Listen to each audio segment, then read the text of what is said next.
Marco. Come Serena. Good morning, right? Good morning. Good morning. And then Urmando. Great. You ready to do it? Mereka selalu makan kofta di Faisal Kenya. Yesus Kristus Yoya jadi negasi apa? Kami ada. Yoya. Musim pelanggar kita agar mereka Yoya. Ada. Yang kofta siapa tahu ada. Dengan kofta pun cuma kisah ni Bapa Yesus. Kofta Kenya mana meratif galan nato. Negeri pada. Ulan negaya. Ken negaya. Julian negaya. Negon negaya. Erof kare Yesus itu pun negaya. Botin dan motin negaya. Yoya jadi Rastafari negaya. Sweden negaya. Scandinavia negaya. Europe negaya. Di sana kan ufke negofta lah galan di mana-mana. Haleluya. Ini akasit mega berida dia tasgabba ke sakjana tersigore biya Kenya office sabak Kenya office nagano bagen amen Romania office nagana tho Ethiopia office nagana tho amen Africa office nagana tho amen wara nagana man hold off ulama ke san Ukraine Russia office Gaza Palestine Israel office naga again amen anga finaga inni dugan isalawante inyo sere anga finaga yo sere gidu Kenya naga tho amen amen elani wara gofta Kenya bato Ega cara kan kerja tu aku yo gudda galati fada naga kiya tansimu ammas gana makana jarti kiyo jina sature hat hayu bekan ogetin julle kiyo nduma wolin tani yoyan na tafsi sijadaniru yoyan mati ko silif atawa naga ni silif atawa naga sadi sakasuma gana makana skamade silif gadde wa kayo gudda galati fada ega wa kayo kara hundumati no ebise jere gatis gailatis wa kayo no ebise wa mati ko so kayo gudda galati fachu number bada ega wa kayo gudda galati fada ega dargaggoota asjiran warra funis murasatu jirawante usani sirmay bali gaila takkaru fanif jere duri robiya ture turgamachi sorosan el shaday ratil laban narga na el shaday ratil rosan mawani jalkabne evangelically jalkabne el shaday ture afan oromotin afan ingilizitin afan marifatin versisu yuversa sanaga naga hada warrako naga jolliku Raya, nafsi, baby, rugero sana, why not to Rosana Casnagama, Julie, Sari, and Murosana, you, Muyango, and Sakasi, I chatted. I'm a guru. We are to the play. And I will get up to Wagayu, Dagalatifata, a pampas, revival, Karataka for the Patiruna. In Haka, it's a Sivasa, Galani, Goptaki, Never. The first institution that God established is family. And why family, why Mati, Pachuni Runduma, Cristiano Terra, Imbari Davante, Wakayu Gudda, Elatifana, Ganamati Kiatimuansi, Nagaga gives to the Cristiana Kinas, Kasmaka Irvira, Akan second Taka was it, second Taka drive Maduranduma Biku, Igana Kenya, Sachuan Nuka Siciliano, President T. Walda Kenya, Luba Doctor Yona Sikazu, Walda Cristiano Rongil Machanisus Ethiopia, Cosmos Mumicha Barresa, Luba Doctor Tashuma Amanu, Idurota Hunduma. Kore management unduma Christmas yoyan ko office jariru yoyan sari siri batao ka kuda galati farna ka sari wale kilu sar thank you akayo kuda galati farna charra kana fi akayo guya kale sati ka se ro bari dalu kenna jira charra kana fo akayo kuda galati farna wa ifs mai galati farna jarsuli kesan mai galati farna akayo barab jiri ni kesan episode particularly mo because we mati sari unduma by thank you je churbada mana teostu ko dani ngachi sani do bashanan sisani romati fellowship bari na wali never sani har katika bawaqi sani jisuna jaran ma mar ke sani bi famuna jaran wala ana jaran okay sani bisu kasos eban eguya kalisa bari ekumani Stockholm sini jalkabe usmati magalgalat swolin turre ega katika wa sasna bisa wa kayo sai bisera fudur ke famera Shenis karar gitu fakara nggak kayak full lagi saya bisa nggak pernah mau orang gitu mau ini sakit semua nggak mati kan dia suami kan galan ni bawta kenya batau dirwati fanna barida wiya kalisas harga namas kawanne wa kayo kasit fanna dan kadanna dan sanu ebise galan natau mali fakasit no ebisa jennan jirata wante inni ma wante jirata Surya selama bisa tin farfanna dan irohunduma no bisa jarawa kayabe kawarrakani duada kawarrakani makatu jira sena sanjiro kan kenya garu barabara jirata amen ni amanne jallu kan kenya jirata amen haleluya kana bifarfannaadhaanis dubbii isaatiinis karaa hundumaa kan nu eebbisuuf jechuudha. Dur jedhan yeroo dargiin Itoophiyaa bulchaa ture addunyaan egaa yeroo waraana ololaa ture yeroo Cold War sana keessa bakka lamatti baatee warri gara West kun kapitaalizimiidhaan warri gara immoo East kun immoo sooshaalizimiidhaan wal qoqqoodanii wal lolaa turan egaa waraana ololaatiin jechuudha. Yeroo sanatti egaa Itoophiyaa kan bulchaa ture warra dargiiti. Ideoloojiin isaan hordofan immoo Marxism and Leninism ideoloojii kana fudhatanii waaqayyoon jiru there is no God jedhanii waldaa baay'ee cufame luboota baay'ee paastoroota baay'eetu hidhame ajjeefame lola cimaa ture chaalenjii guddaa ture. Yeroo kana keessatti egaa biyya USSR yookaan immoo Soviet Union yeroo sanaatti yeroo sagantaa gaggeessan yeroo hundumaa yeroo sagantaa jalqaban iyyuu waaqayyo hin jiru jedhanii jalqabu. Waaqayyo hin jiru jedhanii jalqabu akkuma paasterii lubni maqaa abbaatti kan ilmaatti kan afur qulqulluu waaqayyo tokko jedhanii jalqabu isaanii jalqaban waaqayyo hin jiru jedhanii jalqabu. Laaf tokko jaartii takkatu immoo hangaafii qabaayetti jaartii. Eshi maal gaaffiin keessa jenna isin yeroo hundumaa yeroo walgahii jalqabdani waaqayyo hin jiru jettanii jalqabdu. Waan jirre kana maaliif waamtanii hin isanii beekte. Erga jiru ta'e yeroo hundumaa waaqayyo hin jiru jedhanii jalqabu maa barbaachise jennaanii hadree sun immoo deebisee keessi koo jira naan jedha. Isa keessi jira jedhu sana mo'achuudhaaf jedhee hin jiru jedha waaqayyo jira. Ameen.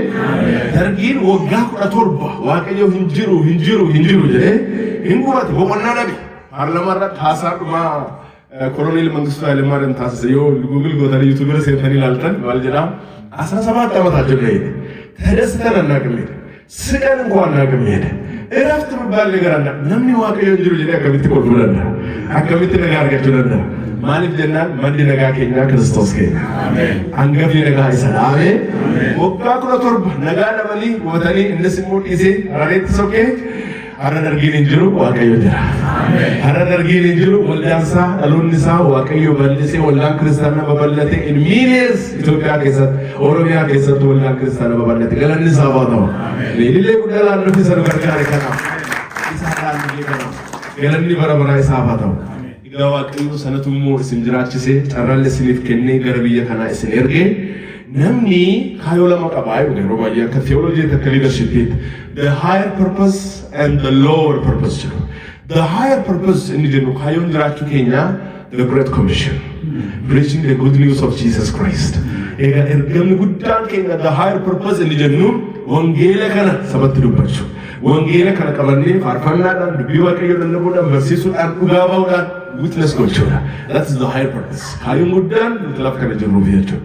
And then the lower purpose serving the nation in your profession. Ogummaa kee, dandeettii kee, barumsa kee, beekumsa kee saba kana tajaajilaa. Kanaafuu isa lamaaniifuu hojjechuudhaaf as jirra jechuudha. The higher purpose, the word of God, preaching the good news, and then the lower purpose, serving the nation in our profession.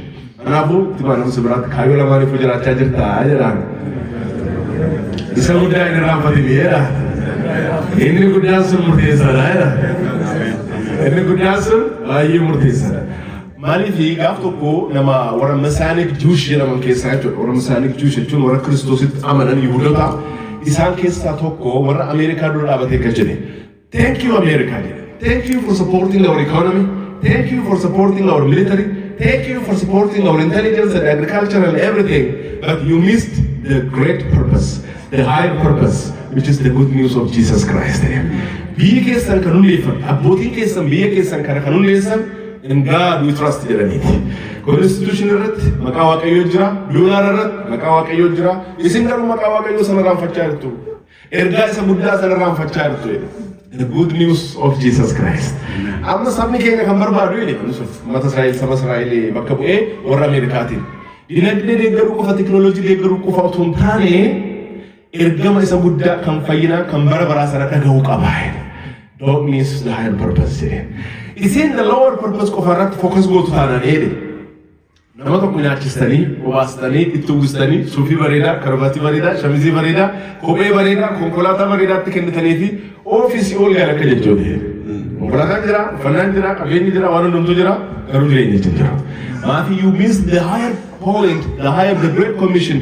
Kanaaf isa guddaa sana irraanfatinaadha. Kanaafuu inni guddaan sun nu barbaachisa. Kanaaf waaqayyoo lafa kanatti isin ergu isa guddaa sanas isa xinnaadhaanis dhiibbaa akka humtaanifamee nu gargaaru waaqayyo laame. kaayoo isa lamaafuu jiraachuu akka dandeenyu waaqayyo ayyaana isaatiin nu gargaara. Akkamitti dandeenya nuu lakkoofsi keenya muraasa hiikunuu teknooloojiin guddateera beekumsaan guddateera saayinsiin guddateera akkamitti dura dhaabannee dubbachuu dandeenya jennaan harki waaqayyoo qoobii waaqayyoo ganuu wajjin taa'ee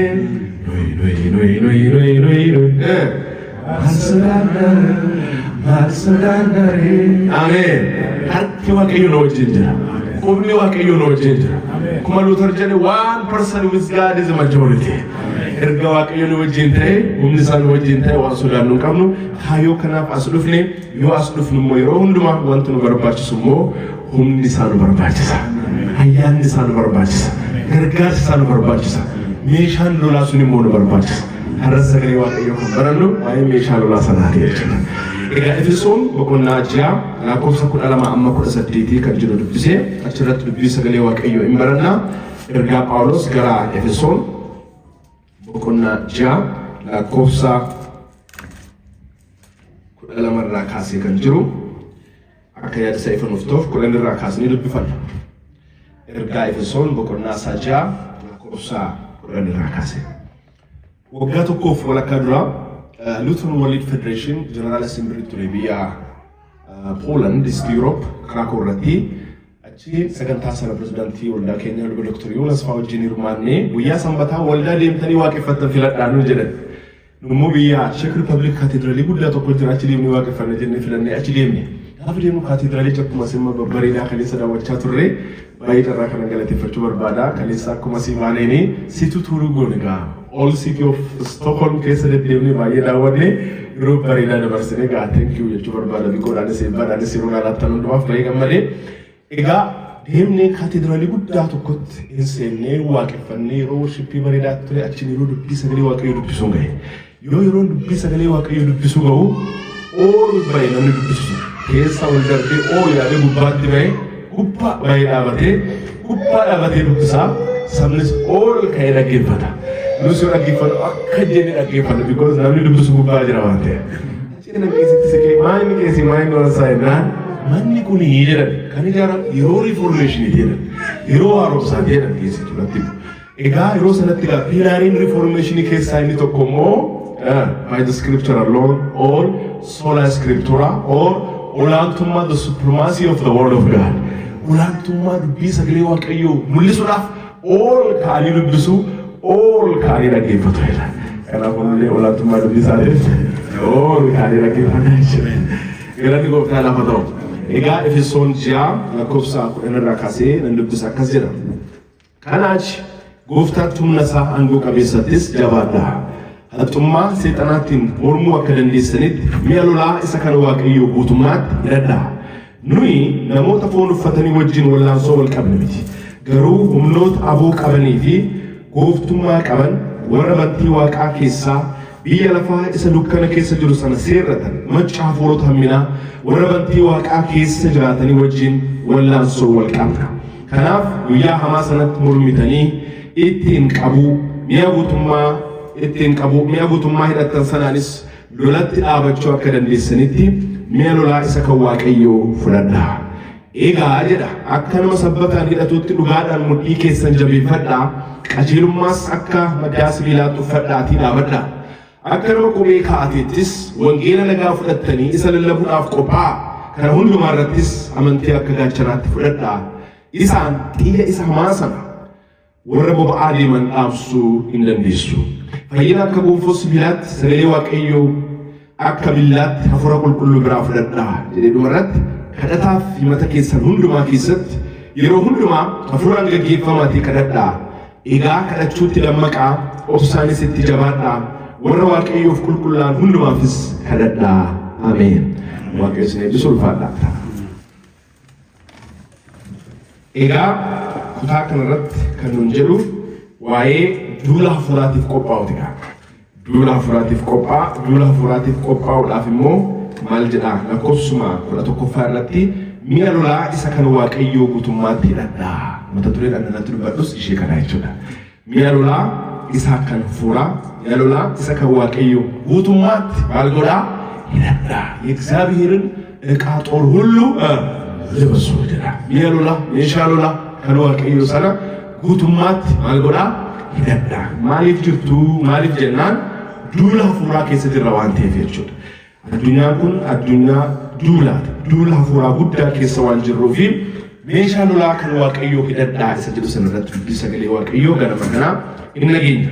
Egaa Phaawulos ergaa kana warra Efesooniif yoo barreessu kaayyoo gurguddaa sadii qaba. Kaayyoon inni jalqabaa waa'ee tokkummaa fi waa'ee fellowshippii amantootaati.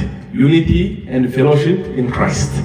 Egaa amma waldaan Efesoon kun warri Yihuudiin jira, Jewish, akkasumas warri Gentiles warri jedhamanis jiru, warri saba Yihuudiitiin ala jiran hundumtu egaa bakka itti tokkummaadhaan waaqessan, bakka itti tokkummaadhaan hundumtu mana waaqayyootti dabalamedha. Kana booda Kiristoosiin Jewish jechuun hin jiru, Gentiles jechuun hin jiru, unity in Christ, one body in Christ. Nuti Kiristoosiin qaama tokko taanee asitti nu sassaabe. Ameen. Hunda caalaa oromummaa keenya caalaa kan asitti walitti nu fide kan Kiristoos ta'u kee. Maaliif jennaan Oromoo taanii warri amma nu gidduutti hin argamne baay'een Stookholm keessa jiru. Amma nus kadhannaan keenya isaanis karaa Kiristoosiin akka nutti makamaniif qaama Kiristoosii taanii bara baraan akka waliin jiraannuuf waaqayyo immoo kana hin godha. Ameen. Nummoo isa sana caalaatti immoo dhiiga isaatiin nu bite tokko nu godhe. Kanaaf egaa one body in Christ isin qaama tokko unitiin keessan fellowshippiin keessan jaalalli keessan tokkummaan isin waliin qabdan haa cimuudha. Lammaffaan immoo jireenya kiristiyaanummaa madaalu jiraadhaadha. It's about ethical life. Jireenya kiristiyaanitii worthy godhu waamicha keessan worthy godhu maal godhaa jiraadhaadha. Jireenya kiristiyaanummaa madaalu akka jiraannu nu gorsa. Akkamitti jennaan jaalala. Akkamitti jennaan qulqullummaadha. Akkamitti jennaan amantiidha. Waa ishee kana irra deddeebi'ee gorsa. Live a life worthy of your calling. Jireenya kee kan madaalu kiristiyaanummaa kan madaalu sana jiraadhu jedha. Sadaffaan immoo waa'ee duula hafuuraa dubbata. Duula hafuuraatiif amantoota qopheessuudha. Lafti keessa jirru kun addunyaan keessa jirru kun addunyaa lola qabduudha. Addunyaa duree waraanaati. Ishee kana keessatti immoo qophaa'aa jedha. Maaliif riyaalitii jiru lafa kaa'a. Addunyaan keessa jiru kun lola jira. Duree lolaati. Isheen immoo yeroo hundumaa evil force, evil thing, evil spirit, satanic and demonic operation in jira waan ta'eef ishee sanaaf wal mormuudhaaf wal qabuudhaaf meeshaatu sin barbaachisa. Hidhadhaa jedha. Egaa walumaa galatti macaafni Efesoon kun ergaan Efesoon kun waa'ee ortodoksii waa'ee ortodooksii dubbata. Ortodoksii inni jennu kun right teaching barsiisa isa sirrii lafa kaa'a. Keessattuu bakka lamatti qooduu dandeenya macaafichaa jechuudha. Boqonnaa tokko amma boqonnaa sadii waa'ee ortodoksii dubbata. Meaning the right teaching. Barumsa sirrii jechuudha. Barsiisa sirrii bu'uura amantii keenyaa kan ta'u barsiisa sirrii lafa kaa'a. About orthodoxy, about the right teaching. Maal jedha keessattuu waa'ee eebba karaa Kiristoosiin arganne jechuudha. Waa'ee salvation dubbata, waa'ee forgiveness dubbata, waa'ee adoption in God's family dubbata. Kun right teaching jedha. Barsiisa sirrii isa nama dhaabudha. Waa'ee fayyina karaa Kiristoosii arganne jechuudha.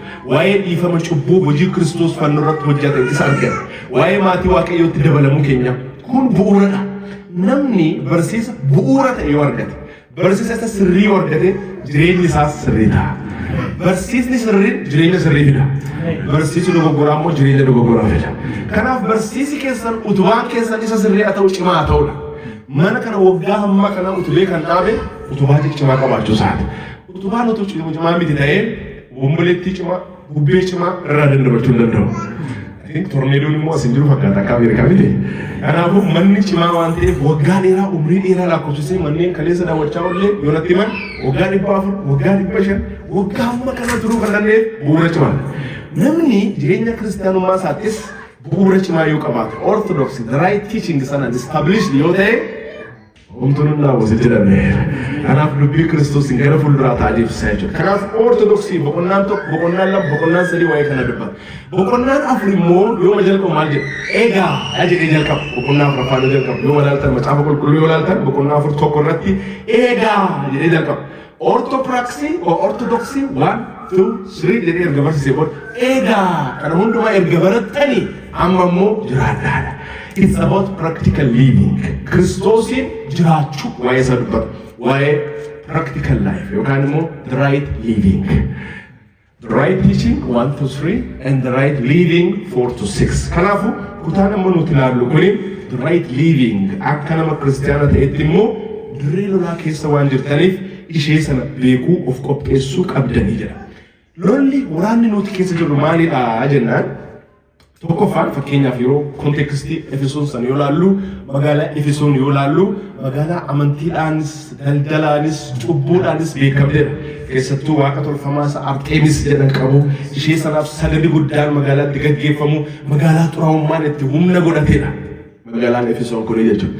Akkuma kana guddinaanis dinagdeedhaanis waan baay'eedhaan sophisticated. Egaa akka addunyaatti tuurizimiidhaafis har'a inni sun galii guddaa kan argamsiisaa jiru lafa sanarratti jechuudha.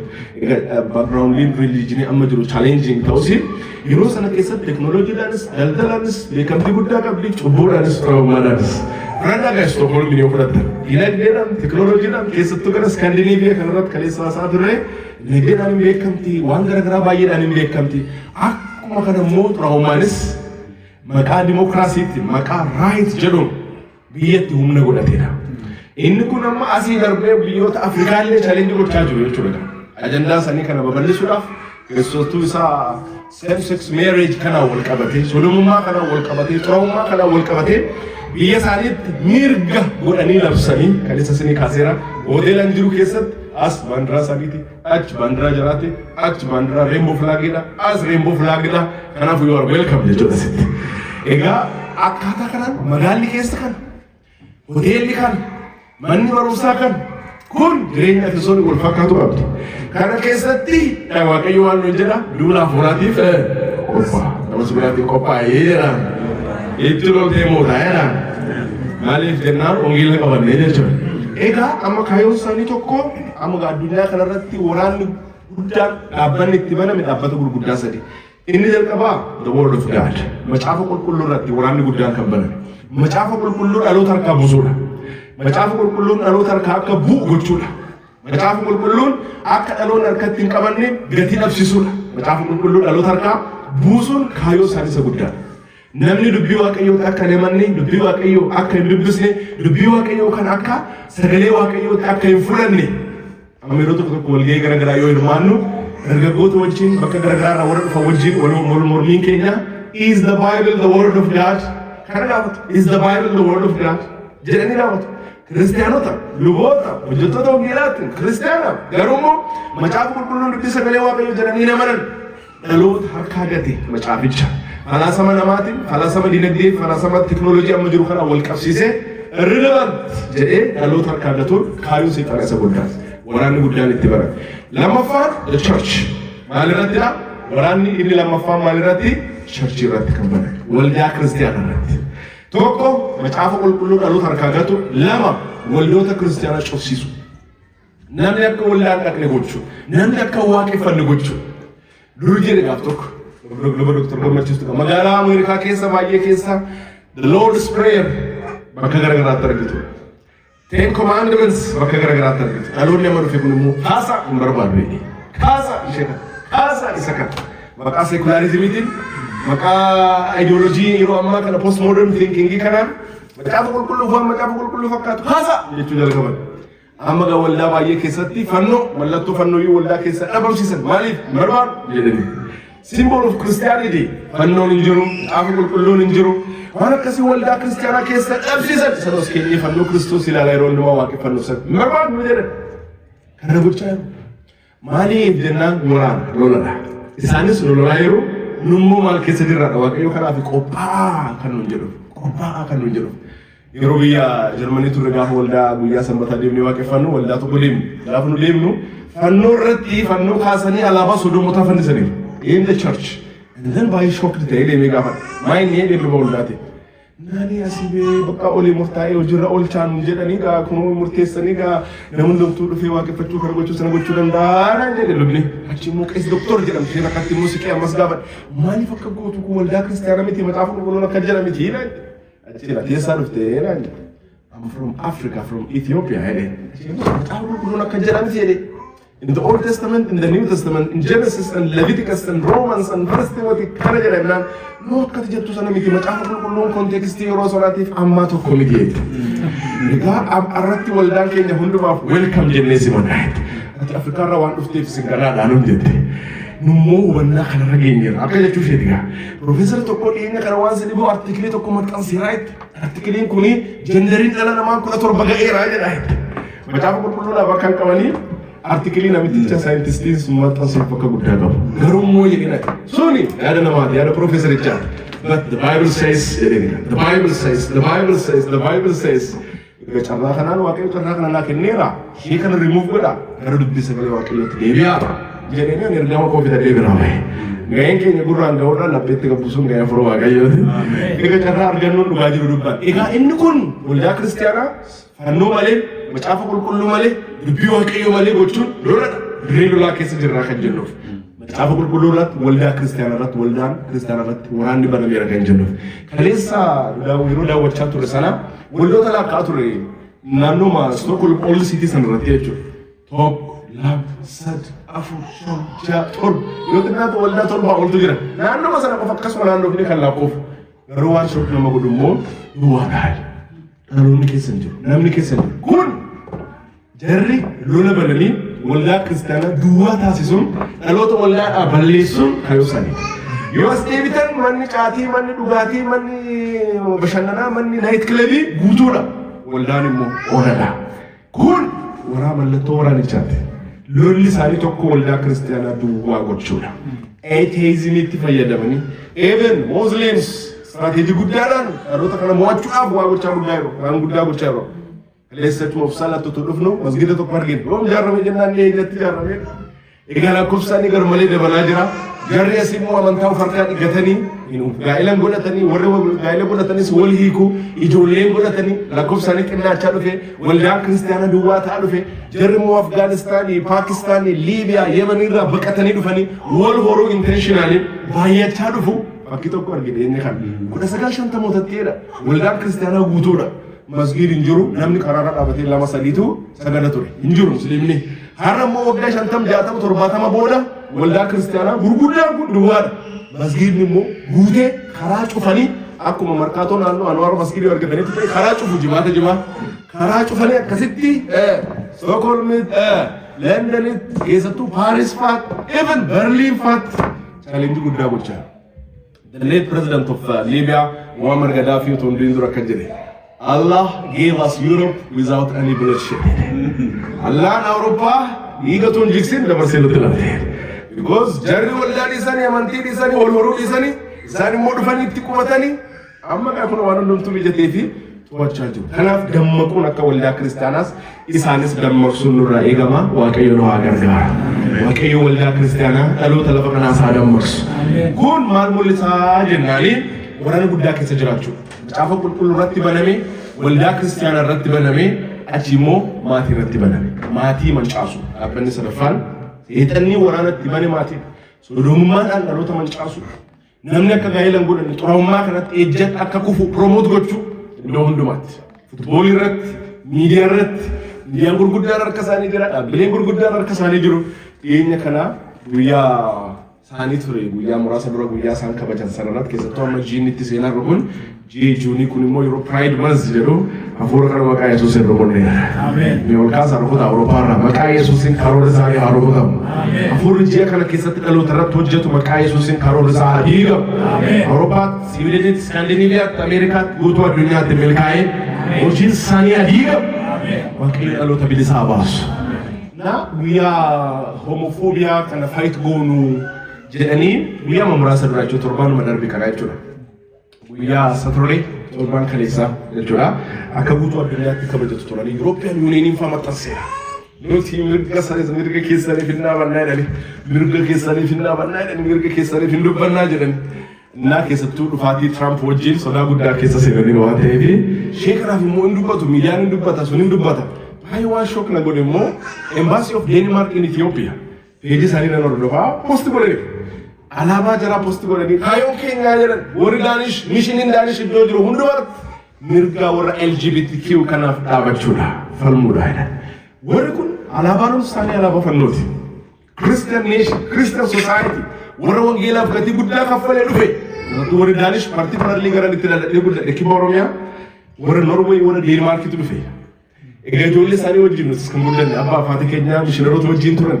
Warra Denmark irraa kan dhufan yeroo ingilizii Norway dhufe achumaan biyya Denmark gahee Copenhagen gahee isaanis daawwadhee haala jiru hundumaa isaa wajjin siroo gaarii dabarsineet kan deeme biyyi sun garuu har'a dhufaatii guddaa keessa seente wangeelicha dhiste xuroomaa kan ekspoortii gochaa jiru kan addunyaatti waraana mallattoo waraanaati ammam diinichi mo'icha akka argachaa jiru warra kaleessa wangeela harkaa qaban wangeela harkaa gatee burjaajii keessa galche kaleessa waliin haasaa turre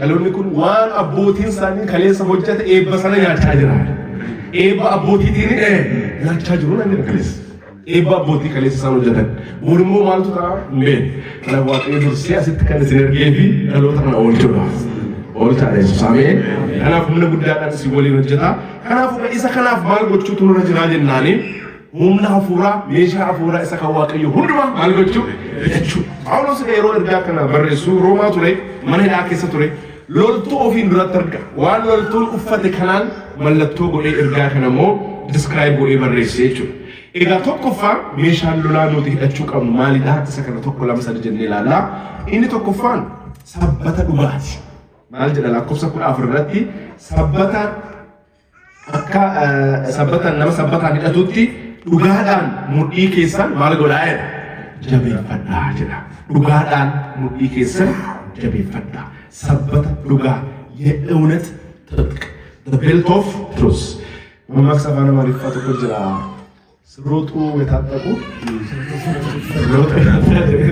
አራፉ ትጥቅ ሊደግጉን ባይበርባችሳል yoo sirriitti hidhatin namni sun dadhabaa ta'a jechuudha kanaafuu sabbatan dhugaa mudhii keessa maal godhaa hidhadhaa jabeeffadhaa hidhadhaa jalqaba irratti ishee kana akka fakkeenya guddaatti immoo kaasee Phaawulos dubbata egaa hiituun isaan yeroo sana hidhatan yookaan immoo qabattoon isaan yeroo sana fayyadaman isa sasalphaa keenya tun ta'e isa cimaa kan sibiilaati isa humna qabu isa cimaadha maaliif jennaan meeshaa lolaa qomee sibiilaa jira meeshaa garagaraa jira isa sana cimaa sanaan yoo hin hidhatini hin danda'u inni gogaan kun hin danda'u inni lafaan seenteetikiin bara kana lafa goote kun hin danda'u sabbata dhugaa amma immoo waa'ee dhugaatiin wal qabatee immoo isa kana kaasa sabbata dhugaa yoo jennu dhugaan akka macaafni qulqulluun jedhutti immoo Kiristoos maaliif jennaan wangeela Yohaannis boqonnaa isaa 14 lakkoofsa 6 irratti maal jedha ani karaadha ani dhugaadha ani jireenya mudhii keessan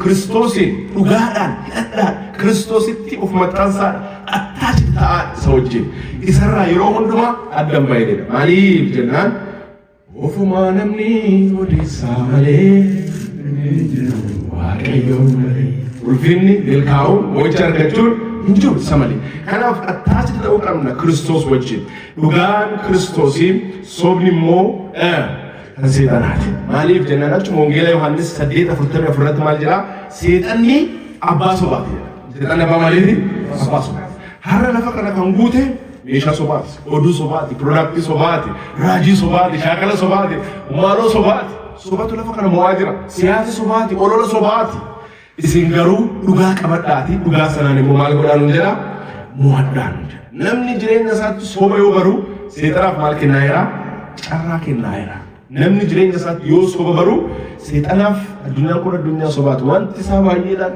feekiidha fake news fake propaganda fake politics fake product addunyaa kana kan guute isa kanadha isin garuu warra kiristaanotaa jedha right living dhugaadhaan jiraadha dhugaadhaaf jiraadha dhugaan immoo Kiristoositti maxxanaa immoo jiraadha egaa waa'ee biyya keenya keessa kan dhaloota burjaajessaa jiru tokko barumsa sobaa raajii sobaati raajii sobaa kun gaa'ela baay'ee diigeera namoota baay'ee walirraa ari'eera sheeta gaggaaf tokko raajiitu dhufe ilaa anatu siin jedhe ilaa nama waaqayyooti ilaa wanta dubbadhe lafan bu'u HIV qabdu ishee HIV poozitiividha ilaa waaqayyooti natti dubbatte ilaa deemii cheekgoodee ati fayyiteedha jedhe gammaddee haleluyaa jettee gaafa deemte cheekgoot still positive waldaa dhiiste because of false prophecy waaqayyooti hin dubbatin jedhen isa jedhe waaqayyoon jedhe waaqayyoon fayyisu hin fayyisa garuu immoo karaa sobaa ergaa sobaa namichi si dubbatu anatu jedhee dubbiin kun lafan buutu qaala utaalee isa jedhan sana jechuudha innaa akkaataa kanaan dhaloota baay'ee burjaajessa kanaaf ergaan sobaa kun dhaloota baay'ee burjaajessaa irrayyu akkasuma isheen takka mucaa dhiiraa godhachuu barbaadde mileessa durba lammaffaa durba sadaffaa durba amma immoo dhiira barbaadan innaa እግዚአብሔር ሰው jettee dhufte እግዚአብሔር ሰው እግዚአብሔር ሰው እና ቃል አውጡልኝ ቃል አውጡልኝ ወንድ ልጅ መውለድ እፈልጋለሁ ሙcaa dhiiraa godhachuu barbaadana innis bakka እኔ ያልኩት ጠባብ ፊልም የለ ማን ያለው Suya sayon soyo ya. Eğer kurtulma dilimleri bak avon dili gibi tolcu öyle bir yer böyle. Hallelujah jette bu kal ergasimo inul fofte ergasi guyarin ge min dalati gafa dalatu çekar kulin tolo so taw çekar kulin ni dava dara basa durbada ay nami çekar jadi malina amma kanale timayla ayi kesi sheje kame mali fakka jiri te shini singabite inni mo de bafa de wala to ko juru wali wa ka su tajajilu ergasimo leme abdusula Dictionary, say to me what did you mean? Because they're going to all the I'm a company name is a random party. In Cassie, Jeto, Potolibisi, Jella, Potolibisi, Jessa, gay, I just so to know to a save Ragalim Buddha David, so the drum by wow, what did you do that? Savage Rao couldn't go in. What do you select? Say Lisa.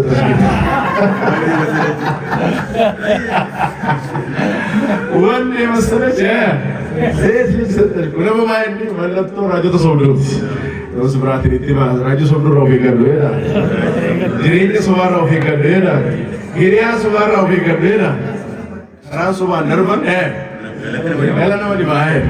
Kana warra dhugaadhaaf jiraatu warra dhugaatti maxxanee jiraatu waaqayyo haa taasisu. Kanaaf yeroo hundumaa sabbata dhugaatiin mudhii keessan hidhadhaa jabeeffadhaa warra dhugaaf jiraatu warra dhugaa dubbatu ta'a waaqayyo hooloo haa gargaaru. Sabbata dhugaatti. The second one qabxiin inni meeshaan waraanaa inni lammaffaa immoo qajeelummaa akka qomee sibiilaatti uffadhaa jedha. Yesidqan xuruur libassu jedha. The breastplate of righteousness. Lakkoofsa 10 irratti akkas jedha. Qajeelummaas akka qomee sibiilaatti uffadhaati dhaabadhaa jedha. Qajeelummaa akka maaloo sibiilaatti qomee sibiilaatti. Egaa hiitu sabbata dhugaa ilaalleerraa meeshaa sibiilaa. Egaa amma qomeen sibiilaa kun immoo gubbaadhaa hamma gadiitti kan uffatamu achiin immoo sabbataan kan hidhamu. Egaa qomeen sibiilaa kun advaanteejiin isaa tokko hartii protect gochuudhaaf. Laphee namaa onnee namaa maal gochuudhaaf protect gochuudhaaf sensitive area namaatti jechuudha. Kanaaf iddoon sun attaakii taanaan namni sun lubbuudhaan jiraachuu carraan inni qabu baay'ee xiqqaadha waan ta'eef kanaafuu onnee keenya protect gochuudhaaf diinni bakki inni attaak godhu tokko isa waan ta'eef. Kanaaf sagalee waaqayyoos maal jedhaa mucaa koo ilma koo garaa kee onnee kee maal godhi eeggadhu jedha. Because maddi waan hundumaa achi waan ta'eef. Guyyaa kaleessaa lukkisuu dubbisanii faarfannaa 24 irratti eewudha gara tulluu waaqayyootti gara gaara waaqayyootti ol ba'uu kan danda'u jennaan harkisaa qulqulluu kan ta'e garaansaa qulqulluu kan ta'e. Kanaafuu garaan kee qulqulluu haa ta'u eeggadhuudha. Maddi waan hundumaa achi waan ta'e. Miilli gargaraan namaa yaada deema. Jalqaban yaada eessaa kaa asii kaa. Harki waan garaan namaa yaada hojjeta. Ijis gara silaa namni garaa isaa eeggate waan isaa hundumaa eeggata waan ta'eef. Dhimma nama biraatti laphee kee garaa kee eeggadhu jedha. Haminarraa eeggadhu jedha. Qulqullummaatti eegi jedha. Waaqayyoo jireenya keenya irratti laphee keenya irratti haa mo'ame. Kanaaf yeroo hundumaa qulqullummaan nuti karaa Kiristoosiin arganne sun immoo eegamuu qaba. Inni lammaffaa Qorontoos 5:21 irratti akkuma ibsamu lammaffaa Qorontoos 5:21 irratti qajeelummaan nu arganne hundinuu karaa eenyuuti? Karaa Kiristoos. Isa cubbuu hin beekne cubbuu keenya fudhatee cubbuu ta'ee qajeelummaa sana waaqayyo nuuf kenna. Ameen. Kanaaf karaa isaa maal arganne? Qajeelummaa arganne, fayyina arganne, boqonnaa arganne. Kanaaf ishee kana immoo yeroo hundumaa eeggadhaa. Laphee keessan qulqullummaa keessan kana eeggadhaa. Seexanaaf immoo carraa hin kennina. Inni yoo dhufu yeroo hundumaa kissiidhaaf dhufa. You are worthless, you are valueless. Ati hiikan qabdu, ati hin fayyine, ati cubbamaadha, ati maaludha jedhee jireenya kee kaleessaatiin qajeelummaa keessan jeequu barbaada. You are worthless, you are valueless, you are meaningless. Less jechuudha itti dabalee dhufa. Kiristoos immoo ani siif du'eera. Ani qajeelummaa siif ta'eera. Ani si fayyiseera. Yaa fayyeera laame. Fayyeera. Karaa kee bilisaa bareera. Ani fayyeera.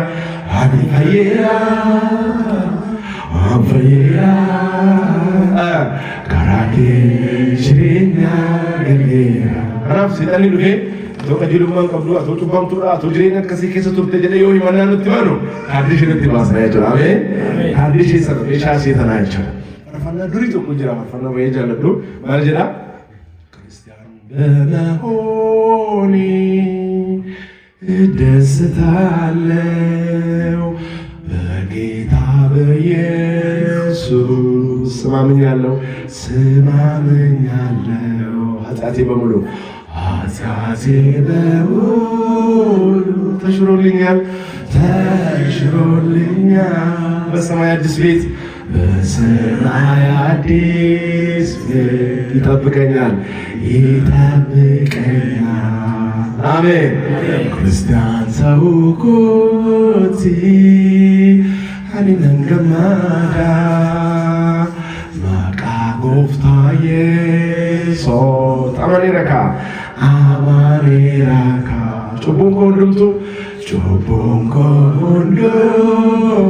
ናፍኒ ፈሚራ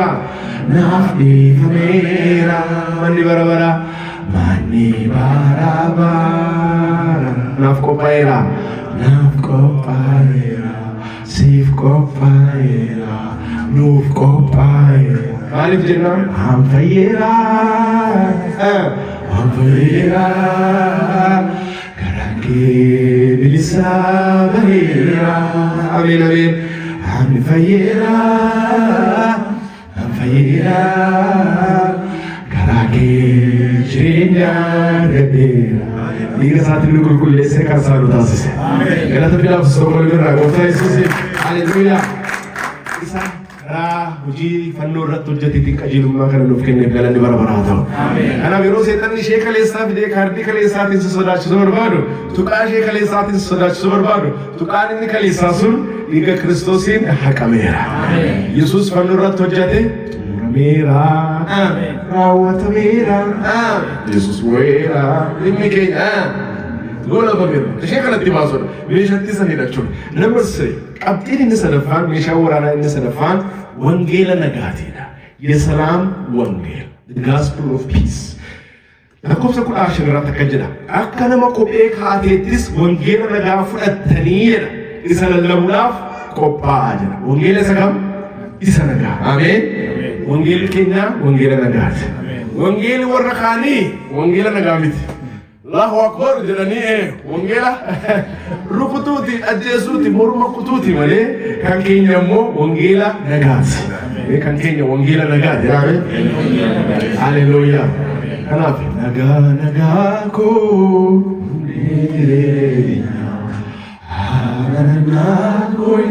sinaaf qabeenya kiristaanummaan bakka jirutti maaltu jira nagaa gaaf tokko seminarii maqaan Yesuus yeroo bachelor barachaa ture sagantaa tokko qophaa'e sagantaa kun waa'ee comparative study comparative analysis Christianity and Muslim gidduutti maqaan Yesuus seminarii fi Islamic Republic of Iran gidduutti kan qophaa'e egaa dhufanii waa'ee amantaa isaanii amantaan keenya amantaa nagaati islaama jechuun peace jechuudha nagaa jechuudha ilallaban waa'ee amantaa isaanii qaba promote godhan warra kan keenya caala warra kan keenya compromise gochaa isaaniifis of eeggachaa ummata keenya maaloo keenya sanaa keenya jedhan isaan immoo ajandaa sana kana sirriitti promote godhan achiin yeroon gaaffiif deebiin ga'e gaaffiin qabaa jedhe egaa ambaasadariin jira kan eembasii Iraan Itoophiyaatti warri kaan iskoolaroonni warra musliimaatu ta'aniiru warri keenya baay'ee isaaniif of eeggataa yoogaa sensitiivii eeriyaa kanatti tuquun barbaadan isaan immoo ajandaa isaanii kana sponsor kan godhe isaan waan ta'eef nyaachisanii immoo baasanii nama hundumtuu biffee kana nyaatee quufee akkamitti dubbatan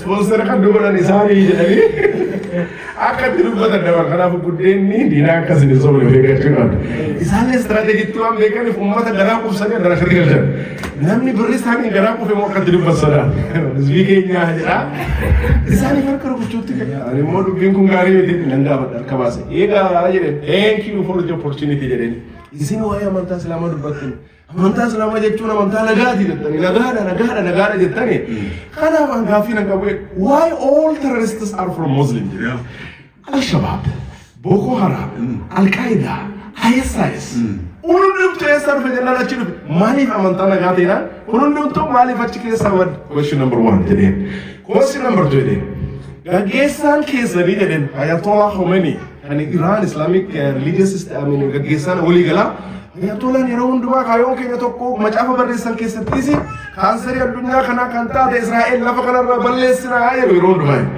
amantaa nagaarraa kun eeggamaa jedheen maaliif Israa'eliin jibbitu jedheen dubbiin kun baraamaaf marga keessirra kaayase amma irratti gara waa'ee amantaa nagaa taanaani musliim bartee buri keenya argifate jechuudha jalqabe ani immoo carraa kana dhugaa jiru dubbachuun immoo dirqama question number 3 jedhe abtisa sadaffaa anama hojjetaa wangeelaa jedhe biyya keessan Iraan magaalaa keessan Teheraan dhufee dubbii waaqayyoo kana yoo lallabe naa eeyyamtu jedhe amantaa nagaa eeggatee kan dhufee akka lallabu naa eeyyamtu gaaffii sadarkaa qaba naa deebisaa jarri keenya Kain semua anak kekoran je.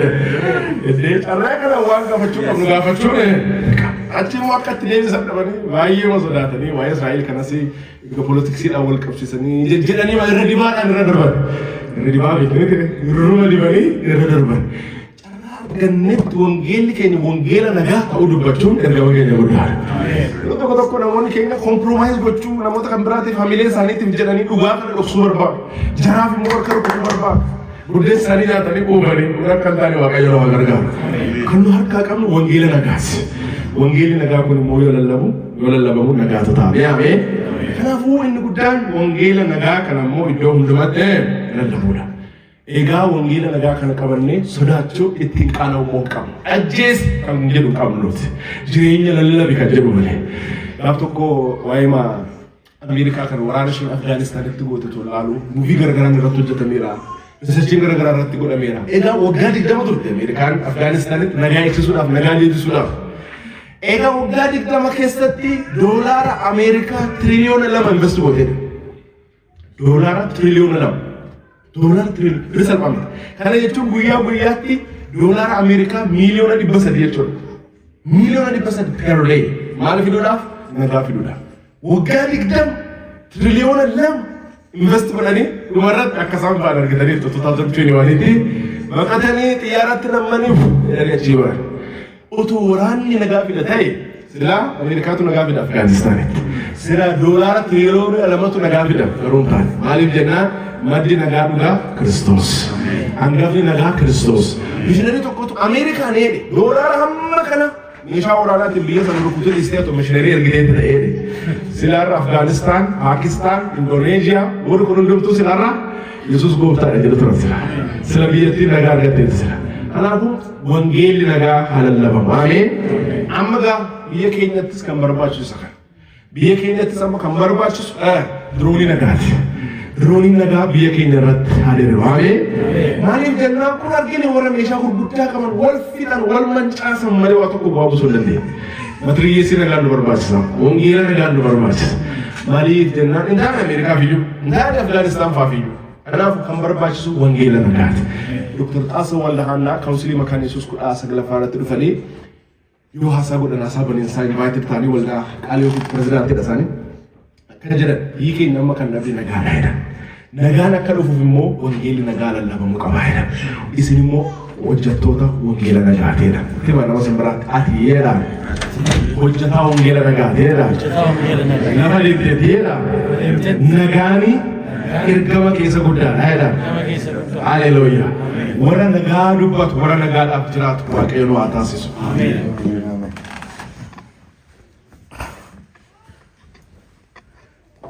Waaqayyoof galannaa ta'u. Warra nagaa dubbatu warra nagaadhaaf jiraatu. Warra nagaa lallabu warra nagaa faarsu waaqayyo nu haa godhu. Ameen. Lafa nu jirrutti nagaatu jiraachuu irra jira. Ameen. Maaliif jennaan hangafni nagaa keenya Kiristoos keenya. Wangeelli keenya wangeela maaliiti jennee? Wangeela nagaati. Kanaafuu haasaan keenya nagaa. Yeroo waajjira keenyatti gallus dubbiin keenya nagaa. Yoo manatti galtanus dubbiidhaan hin jalqabina maaltu oolle kun ta'e sun ta'e hin jedhina. Nagaan isiniif haa ta'u. Nagaan mana kanaaf haa ta'u jennee. Nagaan waajjira kanaaf haa ta'u jennee. Nagaan qe'ee kanaaf haa ta'u jennee. Ammayyuu nan jedha nagaan isiniif haa ta'u. Ameen nagaan isiniif haa ta'u. Harka keessa ol kaasaa biyya kanaaf nagaan haa ta'u jedhamee. Lafa kanaaf nagaan haa ta'u jedhaa. Nama simbira jiru qaba. Nagaan siif haa ta'u jedha. Haleluuyaa. Nagaan mana keessaniif nagaan jireenya keessaniif haa ta'u. Hunduma keenyaaf nagaan haa ta'u. Maaliif jennaan gooftaan keenya hangafa nagaati. Salaamallee kante gaa salaamallee. Salaamallee kante gaa salaamallee. Salaamallee kante gaa salaamallee. ከእርሱ ጋር ሁሉ ሰላም ነው። የሰው ልጅ ሁሉምቱ kanaaf namundumtu waaqayyo wajjin nagaan qabu taanaan nama wajjinis nagaan qabaatu kanaaf kaayoo keenya akkuma lammaffaa Qorontos 5:20 irratti ibsametti nama ofiisaat araarsu waaqayyoot araarsu nama wajjin araarsu ergami keenya ergama nagaati lafa deemnetti nagaa faarfannaan keenya nagaa dubbiin keenya nagaa galanni gooftaa lafa ta'u kanaaf warra nagaa dubbatu warra nagaa faarfatu jechuudha inni kun wangeela nagaa inni jennu kun meeshaa waraanaa keenya sadaffaa number 4 qabxiin afuraffaan immoo amantiidha amantii akka gaachanaatti qabachuu kan fudhachuu jedha የእምነት ጋሻ ስለዚህ shield of faith amantii akka maaliif akka gaachanaatti amantii akka gaachanaatti fudhadhaadha lakkoofsa 15 isaan xiyya hamaa sana warra bobaa adeeman sana dhaamsuu hin dandeessu jedha xiyya hamaa kan diinii darbatsan maal gochuu dhaamsu kun meeshaa ittiin lolluudhaas meeshaa ittiin of eeggannuudhaas offensive and defensive isa jennu jechuudha itti manamas biraat ittiin loltas jedha ittiin of eeggattas jedha lamaaniifuu si gargaaraa jedha gaaf tokko muuziyeemii Aduwaa nan seene daawwachuudhaaf yeroo sana reefuu hojjetamee eebbifame gaafan seenuu muuziyeemicha akkamitti xaaliyaanii mo'atan abbootiin keenya jennaan wanni jira maali wanni guddaa maali gaachan inni guddaan kuni isa mata xiqqaa qaama keenya gubbaa kana qofaa ta'uu dhoksa ta'uu ta'e gubbaadhaa kaasee amma dakaatti kan jiru inni kun qabatanii ittiin diina loluudhaafis faayit gochuudhaafis of eeggachuudhaafis hin taa'e abbootiin keenya isa kanaan of eeggatu isuma kanaan immoo lolu xaaliyaaniin waan ittiin lolu qaba waan ittiin of eeggatu immoo qabu waan abbootiin keenya itti darbatan irraa hafuu hin danda'u nama sabiraatiin qabda lamaan saawwadha of eeggachaa taa'edha amma isaan ittiin hin lolu garuu waan ittiin of eeggatan immoo hin qaban amantiin akka gaachanaatti amantii akka gaachanaatti nalan gaafan akkamitti hin uramu meeshaan garagaraa uruu hin danda'u jennaan hin uramu jedhan cimaadha jedhan rukuti ilaalinaa jedhan maal irraa hojjetame jennaan gogaa roophii irraa hojjetame jedhan gumaarree qoodaa nuyi sarara jedhan kanaafuu baay'ee cimaadha jedhan protecti godhaa jedhan Ima nama seberat isa buka gumarre sana sigar gara ya. Isa buka romi tu sigar gara ya. Amanti ke san mal goli ijari guddisi eeggadhu dha dubbichi. Isa kana eeggachu waaqayyo hagar gar. Ega inni kun baay'ee waan barbaachisaa jechuudha. Amantii akka gaachanaatti jedha. Amantii akka gaachanaa. Maaliif jennaan diinni hojiinsa inni guddaan amantii keenya jeequudha. Amantiin keenya waaqatti akka hir'atu sagalee isaatti akka hir'atu gochuudha. Gaachana amantii keenya sana immoo dubbii waaqayyootiin yoo eegne immoo amantiin keenya waaqayyootti guddachaa adeema. Kanaafuu blanket of protection dha jireenya keenya irraa isa seexanni nutti darbatu irraa jechuudha. Sagalee waaqayyoo maal jedhaa tokkoffaa Yohaannis 5:4 irratti tokkoffaa Yohaannis 5:4 irratti namni addunyaa kana mo'uu danda'u nama eenyurraa dhalate qofaadha jedha. Waaqayyoorraa kan dhalatedha jedha. Kanaaf maaliif jennaan addunyaa kana kan mo'achuu danda'u maal keenya jedha amantii keenya dha jedha. Kanaafuu amantii keenya eenyutti cimaa ta'u waaqayyotti cimaa. Haala ulfaataa hundumaa keessatti amantiin keenya eenyutti waaqayyotti. Aslaaltu dukkan galilaaltu dukkan gara olii olaaltu ammayyuu abdeen jira. Yeroo koronaa sanaa namni baay'een sodaa keessa ture, namni baay'een dhiphina keessa ture, namni baay'een yeroo bareefu namni tokko Itoophiyaa koronaan qabame jedhanii miidiyaa irratti baasan namni hundumtuu sodaate sanitaayizer, maask, sooshaal distaans bakka hundumtuu walirraa fagaatee deema. Corona miti koo yoo jettan namni rifata yoo san gaafa sanatti shoo jettan Yesuus hin jedhan sirraa hin sodaatu sodaa guddaa ture. Waldaan hin cufamee waldaa baay'ee cufamee namni manatti waaqeffatu magaalatti akka hin baane jedhanii namni hundumtuu sodaa guddaadhaan dhiphina guddaadhaan seenee egaa Itoophiyaa keessatti dhukkubni kun half of a population hin miidha jedhamaa ture akka ogeessotaatti. Half of a population miidhuu danda'a dhukkubichi jedhanii nama baay'ee sodaa keessa ture. Waldaan cufamee ergasii turtii muraasa booda social distancing keessa eeggadhaa, maaskii fayyadamaa, sanitaayizarii fayyadamaa, walirraa fagaadhaa taa'atii waaqessaa baay'ee of eeggadhaa jedhanii waldaan deemee yoo jalqabamu namichatu waldaa dhufee jedha. Namichi waldaa dhufee waaqayyoon galateeffadhaa jedha namichi dhufee. Waaqayyoon galateeffadhaa waan itti waaqayyoon galateeffadhu qabaa jedhe. Achiin maaliin galateeffadhaa jedhanii mee fudhadhu maayikii fudhii galateeffadhu jedhe walkaa maayikii fudhuun hin jiru. Maayikii cuqullootii achi fudhiitee galateeffadhu. Namni maayikii yoo tuqee dhukkubichi sibiila irra daqiiqaa waayee ture. Saati afurii amma saati saddeeti ture laa ture. Namni tokko koronaan qabe kana yoo qabe innis yoo qabe dhukkubichi maal ta'ee jechuudha. Amma waliin gaggaaraa jechuudha. Amma nu maayikii bashee kanaa kadhatus inni faarfatus isheenis yoo faarfattu innis yoo lallabu innis yoo beeksisaa himu yeroo sana warqaa fuudhuun hin jiru sodaa guddaa kanarraa kan ka'e. Egaa yeroo kana keessatti kan namichi fuudhu maayikii fuudhuu galateeffadhu namichi yoo dhufu isteetiitti yoo inuma qufaa dhufa.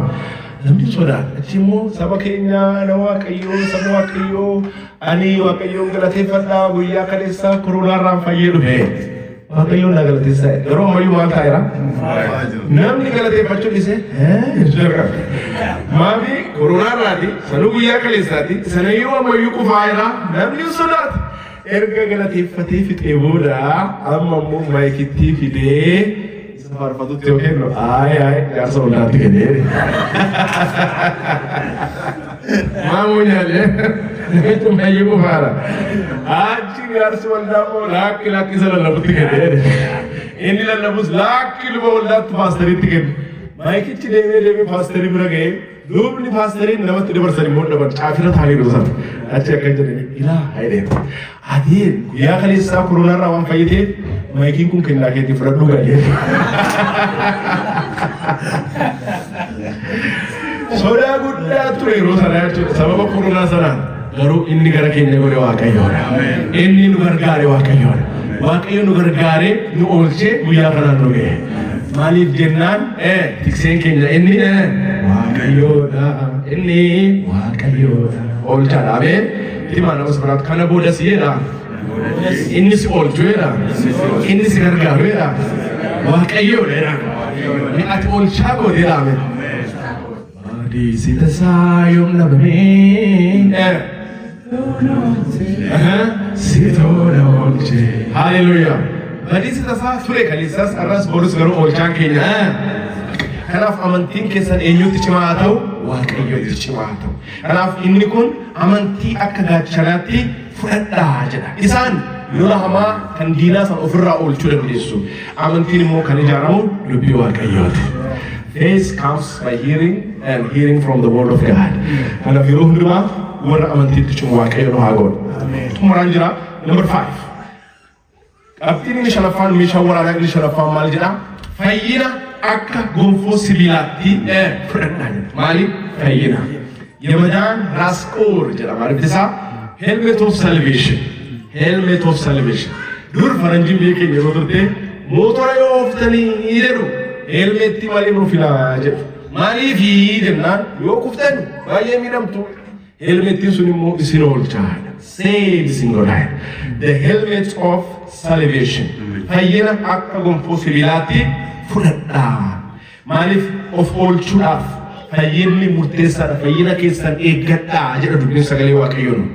Egaa amma yoo miidiyaa bantan bara ammaa kana gaa yeroo hundumaa Aljazeera ta'ee, CNN ta'ee, BBC ta'ee, CCTV ta'ee oduun jalqaba waa'ee Israa'elii fi warra Hamaas warra Filisxeem Gaazaa irratti waraana godhamaa jiru kanadha. Egaa yeroo mareefu waraanni jalqabu sanaa nan ilaala baay'ee nan hordofaa dubbisuun jaalladha waa'ee warra Israa'el kanaa bibilkaalee histirii konnekshinii guddaa qabu waan ta'eef egaa atuman dubbisu egaa waa'ee Iron Dome teknooloojii isaanii kanallee immoo ibsuu jalqaba. Yeroo sana egaa isaan warra Hamaas kana rukutuu jalqabanii ergas immoo diinni isaanii hamma sana baay'achaa dhufe. Hamaas achi Gaazaarraa achi warri Huutii Yemenirraa achi immoo Hizboollaan Libaanonirraa achi immoo Iraan achiinis asii immoo Siiriyaarraa karaa torbaan diinnitti dhufe. Karaa torbaan itti roobsuu jalqaban biyya xiqqoo kanarratti. Itti roobsuu yoo jalqaban akkamiin oolte jennaan biyyi kuni Iron Dome. Iron Dome kana teknooloojiitti yoo galee ilaalu akkuma nuti xilaa qabannee yoo deemnu bokkaa nurraa dhoowwu sana Iron Dome kuni misaayilii diinni darbatu sana daayirekshinii jijjiirsisee achuma deebisa yookaan achumatti daaraa godha yookaan achumatti lafa buusa. Dhoksaanii ooluu isaanii misaayilii diinarraa ooluu isaanii teknooloojii Iron Dome kanadha. Nalbi akkamitti diinni guyyaa guyyaadhaan nutti darbata garuu Iron Dome waaqayyo akkamitti nu oolche. Nama suuraatiin Iron Dome waaqayyootu isa oolche. Maali darbannaa jira jedha. Guyyaa guyyaan diinni darbata. amantii keenyatti, jireenya keenyatti, ijoollee keenyatti, hojii keenyatti, fuuldura keenyatti hin darbatu. Garuu inni nu eegu inni Waaqayyo hin rafu. Inni nu eegu Waaqayyo inni hin mo'u. Oolchaadha. Ameen. Kanaaf yeroo hundumaa ayirandoomii Waaqayyo as jirra. Kan nu eegu helmeetiin keenya, kan nu eegu ayirandoomiin keenya Waaqayyoodha. Inni Waaqayyoodha. Kanaafuu isa qabnaa jechuudha. Isa qabaataa yaaduuf nama sirraatiin itti hima. Isa qabaataa yaadda inni jedhama. Yaadda jedhaan mi'aansi qabaa jedhama. Hansin qaba faniidadha waan dhabuu. Hansin qaba faniidadha waan dhabuu. Utuu asi jirtu, utuu asi jirtu, utuu asi jirtu lafa onaa irratti bineensi na nyaatu. Utuu eenyu jiru? Utuu Waaqayyo jiru. Haala ulfaataa kam keessattuu, haala jirtan kam keessattuu Waaqayyo inni oolchaadha. Ameen. Kanaaf seetan yeroo hundumaa fayyina keenya nu dhabsiisuu barbaadu. Argumentii garagaraa qabatee dhufa. Gara jireenya keenyaa qabatee dhufa. The Bible is irrelevant. Salvation through Christ is irrelevant. Maaloo is irrelevant jedhee dhufa. Yeroo hundumaa nuti amantiin keenya immoo isatti cimaa ta'u. Ameen. Apply goonee jireenya keenya irratti yeroo hundumaa fayyina keenya haa eeggannu. Yeroo tokko Reena Hardbonkee waa'ee macaafa qulqulluu isteejii tokko irratti dubbadheedha. Dubbadhee isteejii tokko irratti The Bible is the word of God. The Bible is the word of God. Macaafa qulqulluun sagalee Waaqayyooti jedhee erga dubbadhee booda dargaggeessi tokko dhufee Bonkee naan jedheedha. Kitaabni gurraachatti qabatte kun yeene dulloomeera waggaa 2000 darbeera. Ani immoo jedhe waggaan koo umriin koo 17 jedhe. Kanaafuu I am too young and the Bible, the book is too old and irrelevant to me. Anaaf irrelevant jedhe. I am too young. And the Bible, the book is too old. Macaafichi immoo anaaf maalidha? Irrelevantiidha nan gargaaru jedhee. Immoo Waaqayyo na gargaaree mucaa sana dargaggeessicha gara alaatti fuudhee bahee. Steejimatti fuudhee aduutti gabba'ee qeerroo koo dargaggeessa koo jedheen aduun kun sitti mul'atti jennaan eeyyee natti mul'atti. Umriin ishee meeqa jettee yaaddaa jennaan 2000 oli jedhe. Mucaatu eebbisa. Akkam re'inoo itii jennaan haala qofa hin gubdii malee. Oguu qofa miti harki ta'ee jedheen dubbiin kun akkuma jettee waggaan isaa umriin isaa 2000 ta'uu danda'a achii ol ta'uu danda'a. Garuu Harrayyuun fayyisaa. Garuu Harrayyuu hidhaa hiikaa. Ejjera Harrayyuun fayyisa. Ameen. Hidhaa hiikaa. Ameen. Hidhaa hiikaa. Jaamaa banaa. Dua kasa gooftaan jaalala hundarra caalaa. Kamurola ilaahikaa jaamaa banaa. Dua kasa gooftaan jaalala hundarra caalaa. Hallelujah. Inni keenya isa ilaahii godha. Isa du'aa kaasuudha. Isa jireenyatti deebisuudha. Kanaafuu ija keenya isarraa hin buqqifannu. Ameen. Fayyina kan arganne karaa isaatii hamma dhumaatti warra isaan jiraatu Waaqayyo haa taasisu. Fayyina akka gonfoo sibiila.